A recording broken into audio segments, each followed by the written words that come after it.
Bismillahirrahmanirrahim. Assalamu alaikum dear class 8. It is our 13th lecture of General Science book and your lesson is biotechnology. Students, have you watched videos of previous lectures about biotechnology and DNA replication? Let's revise it again. First is, what is biotechnology? How many of you know what is biotechnology? Let's revise it. The technology in which living things are used in different ways to help and benefit human beings is called biotechnology. As I told you that biotechnology is a combination of two words, bio and technology. Bio means life and technology means application of knowledge. It means that in biotechnology, what kind of life we are using? Microorganisms. In biotechnology, microorganisms are used in making bread, yogurt, cheese, vinegar and several medicines. Okay, the next one is, what is relationship between chromosomes, DNA and gene? What is chromosome? Chromosomes are thread-like structures found in the nucleus of a cell. They are made up of DNA and proteins. अब इनका relationship एक दूसरे के साथ क्या है, ये क्यों एक दूसरे के साथ क्लोजली रिलेटेड हैं? क्योंकि क्रोमोसोम्स जो हैं ये थ्रेड लाइक स्ट्रक्चर्स हैं that are present in the nucleus of the cell. और ये किसके बने हुए हैं क्रोमोसोम्स? ये डीएनए से मिलकर बनते हैं और प्रोटीन से. डीएनए, अब डीएनए क्या है? DNA is the hereditary material. अब जीन्स क्या है? Genes are located on chromosomes and control the development of hereditary characters in an organism. और ये कहाँ पर लोकेट होते हैं? genes are located on the sections of DNA. Now the next is, what is DNA replication? Replication means to make copies. Replication means to make copies. So DNA has this unique property that it can replicate itself. Replication of DNA is a process by which DNA makes its copy, and this process happens during interphase. The first step in DNA replication is unwinding of the double helix structure of the two strands of DNA. They open like a zip. And in second step, each of these strands produces new strand using new nucleotides. Nucleotides are the bases. You know that there are 4 bases found in DNA structure, that are cytosine, thymine, guanine, adenine. In this way, they make daughter DNA molecules, and then the daughter DNA contain one new strand and one strand of the parent DNA. That's why the parental heredity information is passed on to their offsprings or to the next generation. If DNA fails to make the copies, then it means that we are not getting heredity from our parents. So DNA replication is the most important part in cell division. कि DNA जब replicate करता है तो वो अपने ही जैसी एक copy क्यों क्रिएट करता है? डीएनए अपने ही जैसी एक कॉपी इसलिए क्रिएट करता है कि उस डीएनए में जो मौजूद इन्फॉर्मेशन है वो इन्फॉर्मेशन नेक्स्ट जनरेशन तक आसानी के साथ पहुंच सके. Our today's topic is introduction of gene into bacterium, or you can say that genetic engineering. Genetic engineering. What is genetic engineering? It is also called genetic modification. Genetic modification का क्या मतलब है? मॉडिफिकेशन मीन चेंज करना।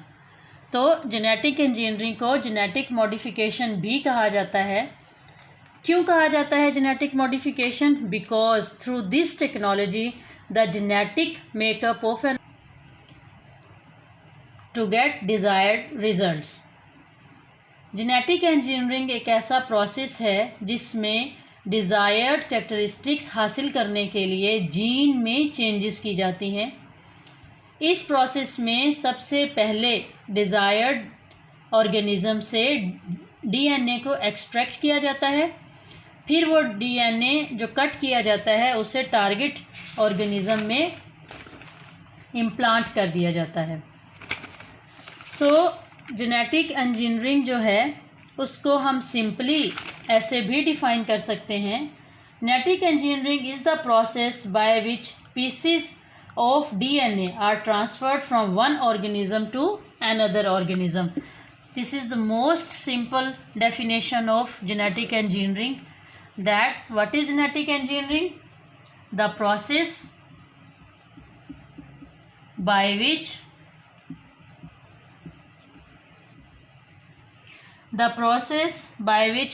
pieces of DNA are transferred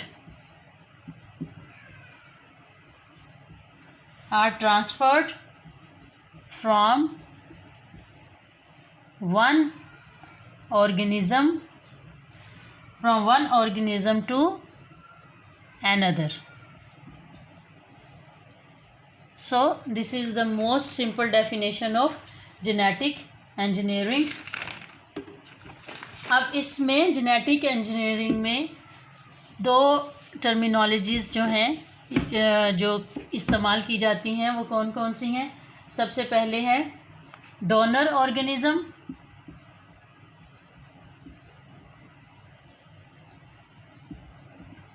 donor organism, आपको इसके नाम से ही अंदाज़ा हो रहा होगा कि डोनर का क्या मतलब होता है, देने वाला। So the organism whose useful gene is selected and isolated is called donor organism.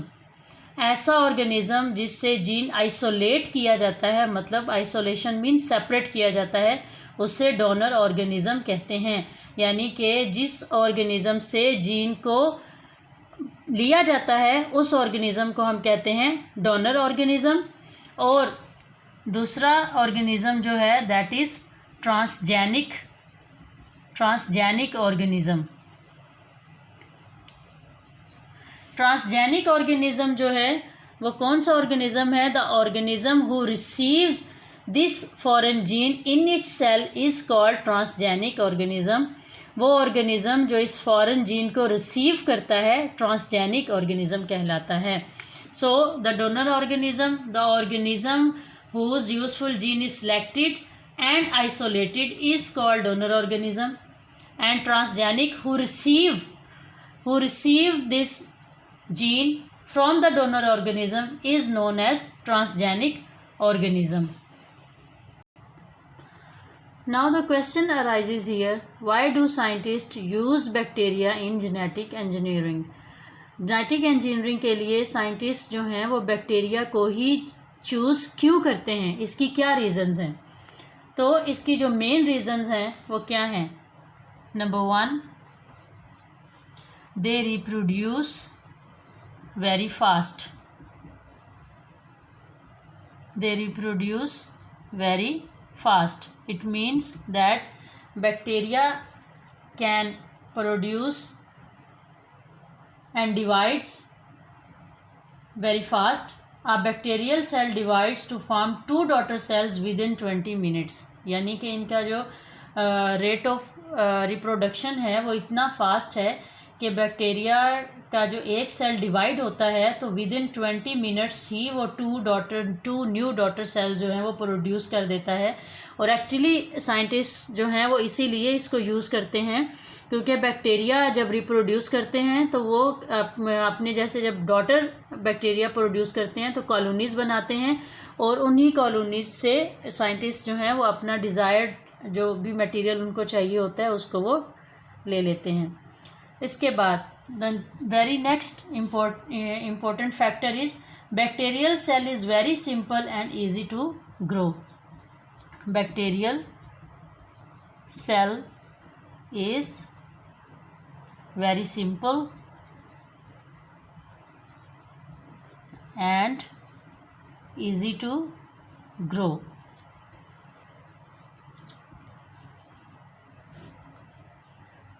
The very next reason is that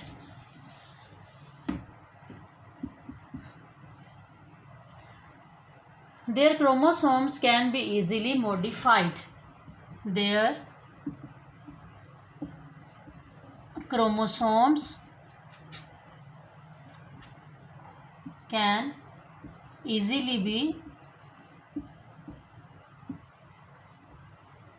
modified, यानी कि इनका जो क्रोमोसोमल स्ट्रक्चर है उसको बहुत ही आसानी के साथ चेंज किया जा सकता है. और the next reason is plasmids can be used as a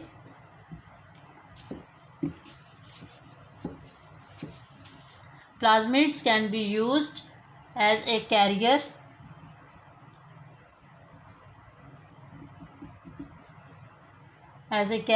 of a foreign gene.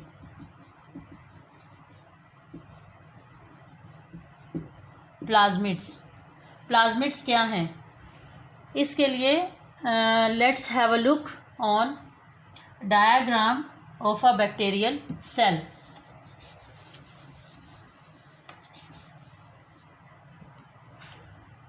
This is a simple diagram of a bacterial cell. These are the chromosomes, these are the plasmids, and this is cytoplasm. This is chromosomes, these are the plasmids, and this is the cytoplasm.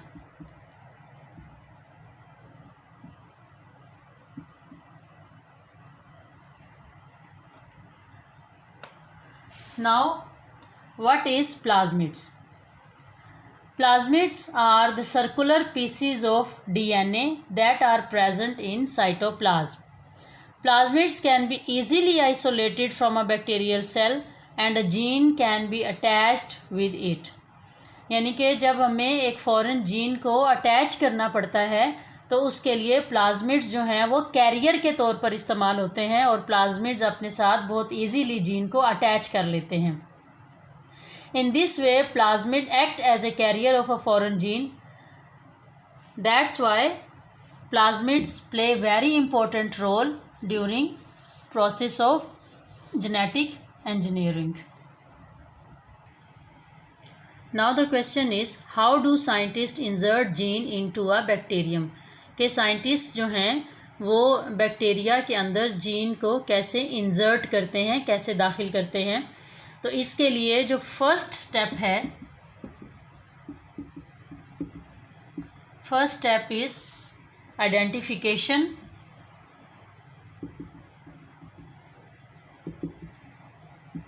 Identification and isolation of the gene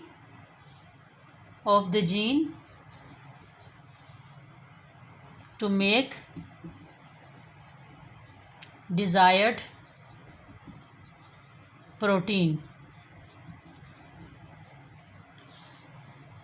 इसमें जो सबसे पहला step है identification है. Identification mean कि scientist जो हैं ये रिसर्च करते हैं कि हमने कौन सा जीन जो है वो हमने इंसर्ट करना है, हमें किस किस्म का जीन चाहिए. फिर उसको आइसोलेट करते हैं, मतलब कि उसको सेपरेट करते हैं जीन को टू मेक डिज़ायर्ड प्रोटीन, कि किस किस्म की प्रोटीन जो है वो हासिल करना चाहते हैं. तो उसके लिए वो सबसे पहले आइडेंटिफाई करते हैं जीन को और फिर उसको आइसोलेट करते हैं from the donor organism. Okay students, हमने देखा कि पहले स्टेप में जो है वो क्या किया जाता है कि identification and isolation of the gene. Desired gene हमें जो भी प्रोटीन हासिल करना चाह रहे हैं, फॉर एग्ज़ाम्पल कि अगर साइंटिस्ट जो हैं वो इंसुलिन अगर उनको डिज़ायर है इंसुलिन, तो वो क्या करेंगे कि उसका इंसुलिन से रिलेटेड जो जीन है उसको कट करेंगे, कट करके उसको अटैच कर देंगे विद प्लाज्मिड डीएनए के साथ। तो जो सेकंड स्टेप है, सेकंड स्टेप में क्या करते हैं कि वो जीन जो कि फर्स्ट डोनर से जब उसको हासिल कर लिया जाता है, तो सेकंड स्टेप में उस जीन को प्लाज्मिड डीएनए के साथ जो है वो अटैच कर दिया जाता है।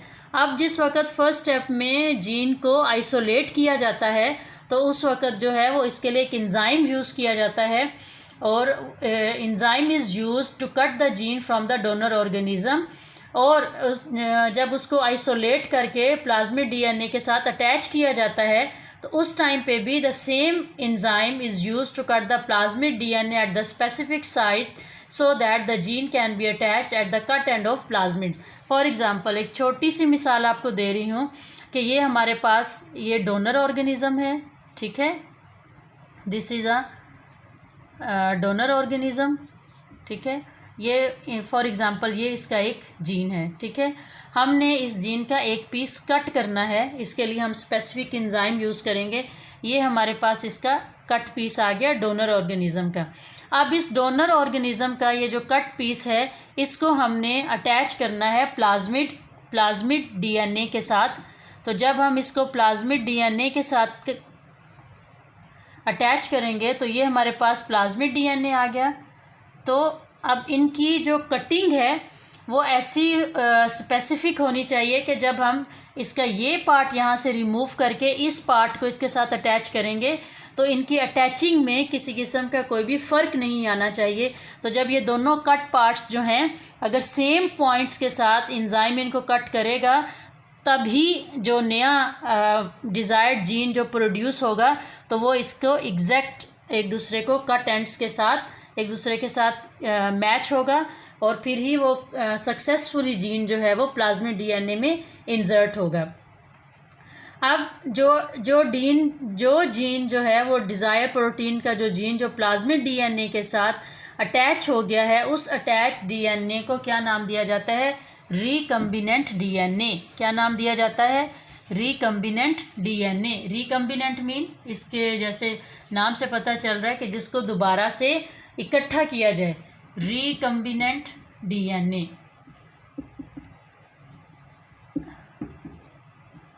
डीएनए इसको शॉर्ट फॉर्म में ऐसे भी लिखा जाता है R DNA. R DNA means recombinant DNA.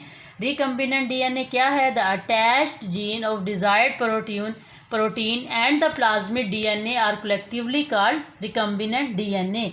यानी कि मैं बार बार आप लोगों के लिए साथ उर्दू में इसलिए बता रही हूँ कि आपको फिर समझने में मुश्किल ना आए। ये चीज़ें बहुत इंपॉर्टेंट हैं बेटा, इसको आप लोग ख्याल से सुने कि रिकम्बिनेंट डीएनए क्या है कि जिस वक्त डोनर ऑर्गेनिज़म से जीन को आइसोलेट कर लिया जाता है और उसको फिर प्लाज्मिड बैक्टीरिया के प्लाज्मिड डीएनए के साथ जब अटैच कर दिया जाता है, तो उसकी कम्बिनेशन से जो एक न्यू हमारे पास जीन प्रोड्यूस होता है, उसको हम क्या कहते हैं? Recombinant DNA. अब ये जो रिकम्बिनेंट डीएनए है, नेक्स्ट स्टेप में, यानी कि आप इसको कह सकते हैं, ये स्टेप्स जो हैं वो मैं आपको इजीली समझाने के लिए यहाँ पे स्टेप वाइज इसको कर रही हूँ, ताकि आप समझ सकें कि थर्ड स्टेप में क्या होगा। फर्स्ट स्टेप में क्या हुआ था कि जीन को आइसोलेट किया गया, जीन को आइडेंटिफाई किया गया। सेकंड स्टेप में क्या किया गया कि उस जो आइसोलेटेड जीन है उसको बैक्टीरिया के प्लाज्मिड डीएनए के साथ अटैच किया गया। अब थर्ड स्टेप पे क्या होगा कि जो रिकम्बिनेंट डीएनए है उसको इंसर्ट किया जाएगा back into the same type of bacterium from which the plasmid was isolated. अब इस रिकम्बिनेंट डीएनए को recombinant DNA is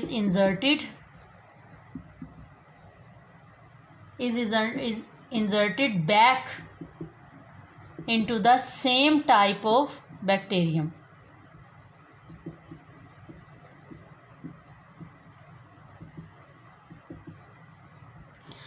जिस बैक्टीरिया से हमने जो है वो प्लाज्मिड के साथ जीन को अटैच किया था, उसी ही बैक्टीरिया में दोबारा रिकम्बिनेंट डीएनए को इंसर्ट कर दिया जाता है।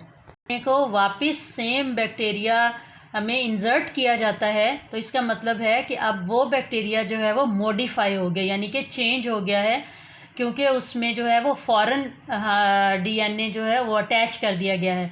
तो ऐसे जेनेटिकली मॉडिफाइड बैक्टीरिया को हम क्या कहते हैं? ट्रांसजेनिक बैक्टीरियम, और इसको हम कहते हैं GMO। GMO mean genetically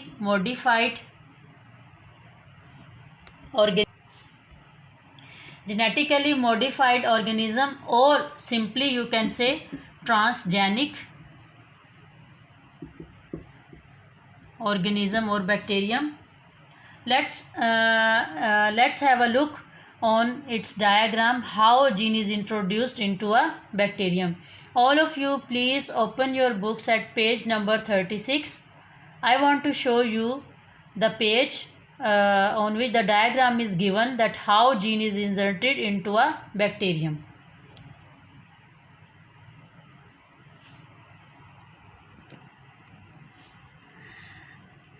The very first one is this is the donor cell, these are the chromosome, this is the donor cell, यानी कि वो सेल वो जिससे इस जीन को कट किया जा रहा है। ये देख रहे हैं आप, यहाँ पे इस जीन को यहाँ से कट कर दिया गया, gene cut from the donor cell.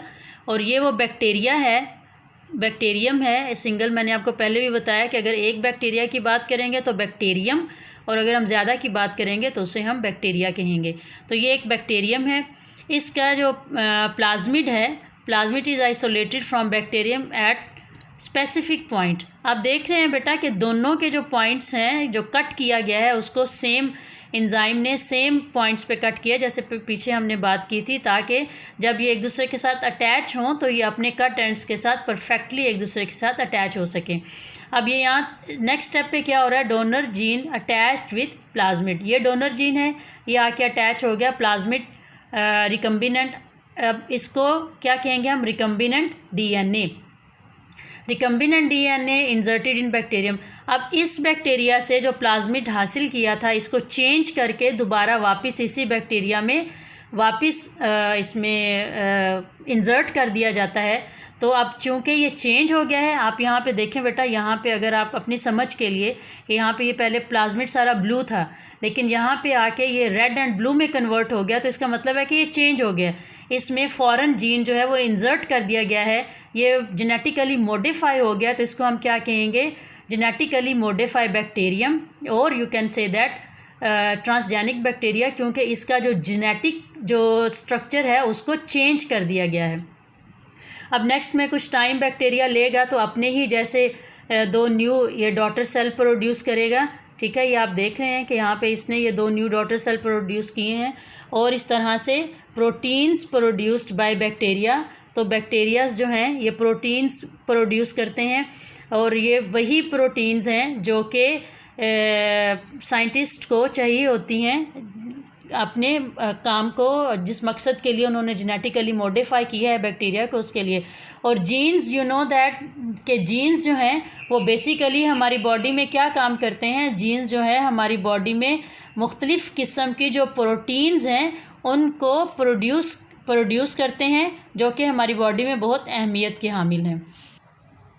In genetic engineering, genes of various useful proteins, for example insulin, enzymes for the synthesis of various medicines, vaccines, are inserted in bacteria and desired proteins are obtained.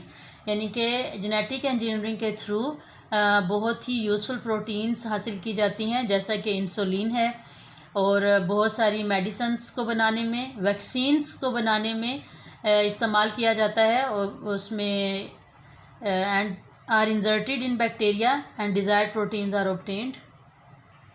इंसुलिन्स और vaccines जो हैं वो कैसे तैयार की जाती हैं, इंशाल्लाह ताला नेक्स्ट हमारा टॉपिक यही होगा, हम उस पर बात करेंगे कि जेनेटिक इंजीनियरिंग के ज़रिए बैक्टीरिया जो हैं वो कैसे इंसुलिन और दूसरी वैक्सीन्स वगैरह बनाने में हेल्पफुल होते हैं।